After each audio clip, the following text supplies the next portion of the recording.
Hello, bienvenidos a nuestro canal. Recuerden suscribirse y activar la campanita.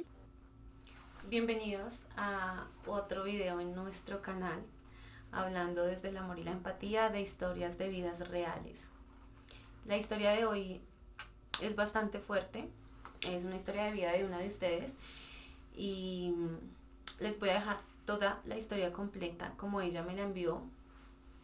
Les pido el favor que vean el video completo para que puedan ver lo que hay detrás de esto y la reflexión tan triste que nos deja ella. Esta historia empieza cuando yo tenía 13 años. Mi nombre es Paola.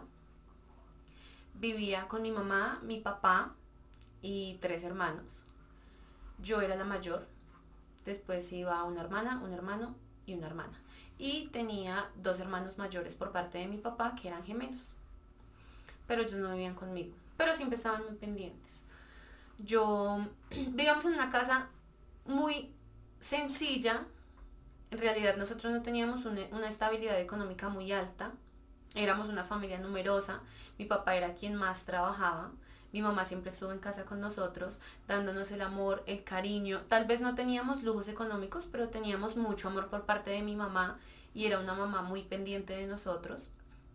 Mi papá, por lo contrario, era un hombre que era muy trabajador. Trató de que nunca nos faltara nada económicamente, pero mi papá era un hombre agresivo, era un hombre que golpeaba a mi mamá, era un hombre irrespetuoso. Yo nunca vi a mi papá como un prospecto de esposo. O sea, nunca dije, qué chévere casarme, solamente porque veía la relación de mi papá con mi mamá y decía, qué feo casarse. Pero pues uno llega a una edad donde ya empieza a sentir gusto. Y yo cumplí 13 años y empecé a sentir gusto por un vecino que en ese entonces él tenía 17 años. Nos hicimos novios y era un noviazgo muy lindo. Pues yo pensaba que era un noviazgo muy lindo. Compartíamos mucho tiempo juntos, nos reíamos, hacíamos muchas cosas. Pero empecé a darme cuenta que yo estaba muy enamorada de él y yo hacía todo lo que él me decía. O sea, todo lo que él me decía yo lo hacía. Y como les digo, vivíamos en una casa que no teníamos dinero, así que nuestra casa no quedaba en un barrio donde hubiera muchas oportunidades. Entonces, ¿qué pasa? Él era un chico que no tenía el mejor futuro, por así decirlo. Tenía malas amistades. Y empieza a llevarme por caminos no tan buenos. Mis papás se dan cuenta, mis papás prefieren sacarme de allá y me llevan a vivir a la casa de una tía. Yo duré 6 meses viviendo en la casa de una tía, pero fueron 6 meses terribles. Primero porque estaba separada de mi novio. Segundo, pues porque no era mi núcleo familiar y yo me sentía humillada. Fueron llorar todo el tiempo, caí en depresión, me dio mucha tristeza. Hasta que él me busca y me dice, vámonos a vivir juntos. Yo tenía 13 y iba a cumplir 14 años. Y me fui a vivir con él. Tomé la decisión de irme a vivir con él pensando que yo ya estaba apta para eso. Y me fui a vivir con él. Y pues bueno, me fui a vivir con la mamá, con él. Y empecé a darme cuenta que él no era tan bueno como yo pensaba, obviamente. A la semana de estar allá, yo quedo en embarazo, pero yo me entero cuando tengo un mes. O sea, al mes de estar allá, al mes y una semana más o menos, me doy cuenta que estoy embarazada. Tenía 14 años ya y tenía tanto miedo de decirle a mis papás que su niña de 14 años a la que habían intentado cuidar estaba embarazada. Pero pues así pasó. Eh, la mamá de él, o sea, mi suegra, lo hace irse a prestar servicio. O sea, le dicen, usted se tiene que ir a prestar servicio, mijito, ya embarazó esta muchacha. Él se va a prestar servicio y yo me quedo viviendo con mi suegra. Pero fue mucho tiempo de tristeza, muchas cosas que viví feas con mi suegra. Y yo decido irme para donde mis papás, pues les conté, se enteraron de mi embarazo, obvio fue un golpe muy fuerte, pero ellos me recibieron en casa. Así empezó a avanzar todo mi embarazo cuando a los 6 meses él llega. Él llega y me dice, yo me escapé del ejército, vámonos a vivir juntos otra vez, yo voy a hacer la familia, no sé qué. Y pues yo me fui a vivir con él, porque ya estaba embarazada de él, porque ya él era el hombre con el que yo había decidido formar un hogar. Nos volvimos a ir a la casa de la mamá, pero pues como él ya no se había ido para el ejército, él estaba trabajando y estudiando para que fue, creo que la mejor época que viví con él. El muchacho era muy juicioso en ese entonces. Así avanza todo mi embarazo, casi se me viene mi bebé cuando yo tenía 6 meses, así que estuve en reposo mucho tiempo, fue de muchos cuidados. Mi bebé nace y después de que mi bebé nace, mi suegra, o sea, no sé, mi suegra tal vez pensó que era mi responsabilidad y yo tenía que hacer todo en la casa. Ella me trataba como si yo fuese ni siquiera su hija, sino como una empleada. Ella me trataba muy mal y yo ya estaba cansada y agotada de eso. Aparte, después de que nació mi hijo, el papá después de que nació mi bebé, el papá de mi bebé empezó a golpearme. Me golpeaba fuerte, era grosero, era irrespetuoso. Tanto que cuando mi bebé iba a cumplir un año, unos días antes, mi hijo iba a cumplir un año, el papá de mi hijo me encierra en una habitación y me prende a golpes, pero de verdad, hasta que él me deja inconsciente. Pero mientras él me deja inconsciente, yo grito, hago ruido, me quejo, pido ayuda. Y una vecina me escucha y ella lo que hace es ir a buscar a mis papás. Mis papás vivían por la misma cuadra, o sea, éramos vecinos prácticamente. Y mis papás llegan, ellos llegan y me rescatan, o sea, prácticamente no, ellos me rescatan de ahí. Él me había dejado inconsciente, yo me voy a vivir con mis papás después de haber sufrido tanto y empiezo a trabajar y a estudiar, muy juiciosa, empecé a salir adelante. Dejé el estudio porque necesitaba trabajar tiempo completo para poder llevar pues dinero a mi casa y poder estar más con mi hijo. Resulta que mi papá decide echarme de la casa, quitándome a mi hijo, porque se da cuenta que yo estaba ganando una cantidad de sueldo que no se la entregaba completa a él. Yo le entregaba cierta parte de mi sueldo, pero obviamente yo tenía que quedarme con dinero porque era mi sueldo. Y mi papá se entera que yo me estaba ganando más y es así como él me echa de la casa. Me echa completamente y lo peor de todo, no me dejó sacar mi hijo.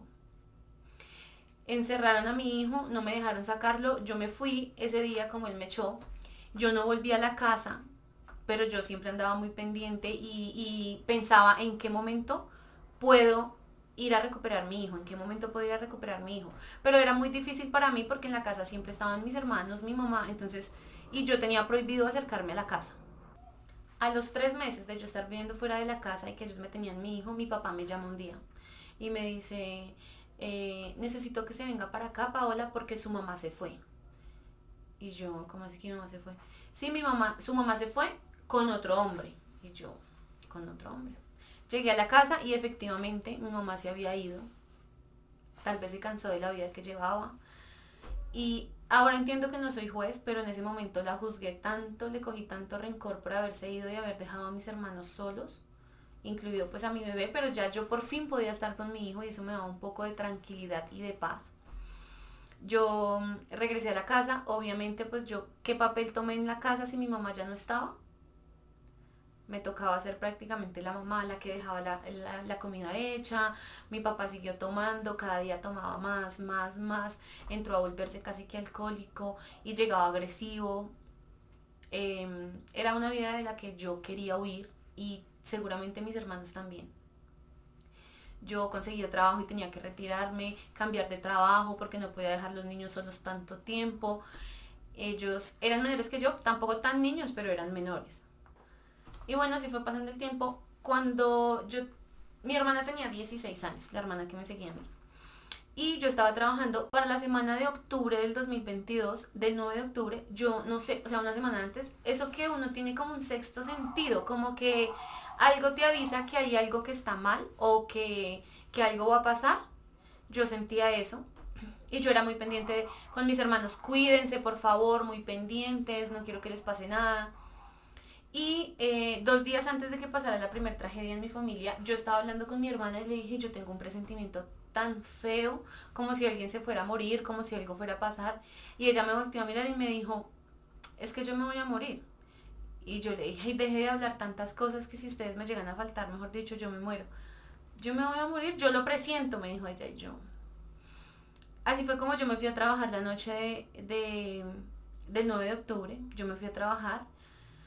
Yo trabajaba de noche, entonces llamo a mi hermana a las 8:20 de la noche y le digo, ¿dónde están? Y me dice, estamos aquí en la puerta, frente a la casa. Le dije, háganme el favor y se entran ya es hora de que estén adentro, mire la hora que es. Y me dijo, ay, usted sí es cansona, no sé qué. Ya nos entramos. Pero yo sentía algo malo, o sea, como un sexto sentido, un mal presentimiento. Y a los 10 minutos, 8:30, empiezo a llamar y nadie me contesta. Empiezo a llamar y nadie me contesta. Y yo dije, algo pasó. O sea, sin siquiera yo haber escuchado algo, yo dije, algo pasó en mi casa. Me llama mi mamá como a los 10 minutos y me dice, Paola, lo que pasa es que a su hermana le pegaron un disparo en la cara. Y yo, ¿qué? Sí, en la cara. Y yo, esto no puede ser. Obviamente yo lo que hago es, mire, no puedo trabajar más hoy, me pasó una tragedia. Yo llego a la clínica donde estaba, ya había llegado mi mamá, ya estaba mi hermana, y yo entro y la veo acostada en una camilla, conectada a muchos cables, muchas cosas, y ahí se me empezó a derrumbar la vida, porque ella no solamente era mi hermana, no solamente era mi mejor amiga, prácticamente yo la había criado en muchos sentidos, habíamos crecido juntas, era todo para mí. Así que la veo en la camilla y yo digo, esto no puede ser, esto no va a pasar nada. Eso fue para el 9. Para el 11 de octubre mi hermana presenta una mejoría. Yo no comí, no dormí, todos esos días estuve con ella en la clínica. Para el 11 de octubre ella presenta una mejoría y yo dije, ok, mi hermana se va a salvar.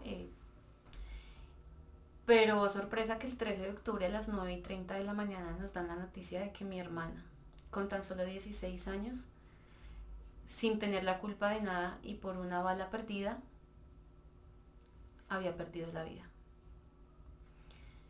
Yo no recuerdo lo que pasó en ese momento, no recuerdo exactamente qué fue lo que yo hice o dije. Lo único que sé es que cuando yo vuelvo a entrar en sí, mi mamá me dice, usted se vuelve loca, usted hizo, deshizo, gritó. Y yo dije, no es posible porque no recuerdo nada, pero sí recordaba que mi hermana ya no estaba conmigo. Eh, yo caí en una depresión inmensa por mi hermana. Aparte sentía que mi mamá nos había faltado, mi papá nos había faltado. Sentí, busqué muchos culpables en todo el mundo y para mí eso era muy difícil entender por qué mi hermanita, quien merecía crecer, quien merecía un futuro, quien tenía tantas metas y sueños, se estaba yendo. Yo decido alejarme totalmente de ellos, o sea, dije, esto no es un ambiente sano, no es el barrio donde yo quiero vivir y me voy a vivir sola con mi hijo, a empezar una nueva vida. Mi relación con mi papá y mi mamá pues obviamente no era la mejor porque veníamos de atrás con cosas, pero igual era mi familia y yo seguía hablándome con ellos. Así llevo mucho tiempo, duro trabajando juiciosa con mi hijo, estaba saliendo adelante y para diciembre, exactamente el 8 de diciembre, me llaman de mi casa a decirme que otro de mis hermanos había fallecido. A él lo mataron en una riña, era uno de mis hermanos mayores, uno de los gemelos. También fue muy duro porque era mi hermano y yo decía, ¿por qué está pasando esto? ¿Por qué me pasa esto a mí? Yo me había alejado, pero yo tenía contacto con todos de todas maneras. Así que, pues fue muy duro. Pero no bastarle a la vida con eso. El 8 de este mes, el 8 de marzo de este mes, de este año, me llaman otra vez a decirme que mi otro hermano también estaba muerto. Él falleció en un problema que hubo en la calle, otra riña, pero él no estaba inmiscuido. Así que así es como la vida me ha quitado 3 de mis hermanos, me quitó la oportunidad de tener la familia que yo creía que tenía cuando niña. Cuando niña tenía una familia tan linda, a pesar de que teníamos faltas económicas, no grandes, pero sí nos hacían falta cosas, a pesar de que mi casa no era la más linda del barrio. Tenía mi mamá, tenía mi papá y crecí con mis hermanos. Ahora estoy sola viviendo con mi hijo, saliendo adelante. Pero todo lo que me ha pasado y cada día confirmo más que todo lo que me ha pasado es para enseñarme que la vida es prestada, que hay que valorar a quienes tenemos cuando los tenemos, porque la vida puede dar muchas vueltas. En mi caso dio tantas vueltas que he ido viendo cómo mi familia se hizo pedazos. Lamento mucho no poder ayudar a mi papá en el, pues en el caso de que toma demasiado, pero es una decisión de él y por más que yo intente, él no quiere. Lamento que mis papás se hayan separado y que mi mamá haya decidido irse de esa manera con otro hombre. Pero es mi vida por la que yo debo velar y por la de mi hijo y por eso decidí alejarme de mi familia. Me duele, claro que sí, vivo un duelo constante por la pérdida de mis hermanos. No hay un día que no llore pensando en cómo sería nuestra vida si mis papás nunca se hubieran separado, si yo no me hubiera ido de casa siendo tan niña. Pero bueno, la vida es así y lo único que me queda por ahora es poder enseñarle a mi hijo el valor que tiene la vida y el valor que tienen las personas que están a nuestro alrededor. Y también a ustedes que ven este video, por favor, si vieron este video y llegaron hasta acá, es porque la vida tenía este mensaje para darles y es que abracen a sus seres queridos, acompáñenlos, porque el duelo es muy doloroso, es muy triste y a la final lo único que nos quedan son recuerdos. Bueno, esta historia me dio mucho sentimiento porque yo no he perdido ningún hermano y espero que no me toque nunca. Yo soy la mayor y espero que no me toque enterrar a ningún hermano. Por ahora, a ti que me enviaste esta historia, quiero enviarte un abrazo. De todas maneras, eres una mujer valiente y fuerte por irte de un lugar que estaba siendo tóxico para ti y para tu hijo. Siento mucho que tengas que vivir el duelo de esta manera y que tengas que sufrir el duelo de esta manera. Pero tú puedes, vas a poder, y en honor a tu hermana y a tus hermanos tienes que lograrlo salir adelante. Y lo que pasó de haber quedado embarazada tan adolescente y todas estas cosas, fueron errores que cometiste por ingenua, por inocente, por desobediente, por rebelde, pero eso no te puede condenar el resto de la vida a vivir así. Tú puedes salir adelante, vas a lograr cumplir tus metas y cuando ya estés arriba vas a decir, por esto y por ustedes lo hice. En cuanto al juzgamiento con tus papás, te voy a dar un consejo desde lo más profundo de mi corazón y es que ser papá o ser mamá no es fácil. No entendemos por qué a veces las mamás hacen eso o los papás hacen eso. Quisiéramos que ellos no fueran así, pero ellos también tienen muchas heridas que sanar. Entonces lo más importante aquí es que tú sanes tus heridas para que rompas patrones y puedas criar a tu hijo de la mejor manera. Te envío un abrazo gigante a ti y a tu hijo y a todos ustedes que vieron el video. Gracias por estar aquí, gracias por ver la historia. Recuerden que recibo sus historias por Instagram o por Facebook. Un beso, un abrazo y nada, gracias por estar acá. Juiciosos, ¿no?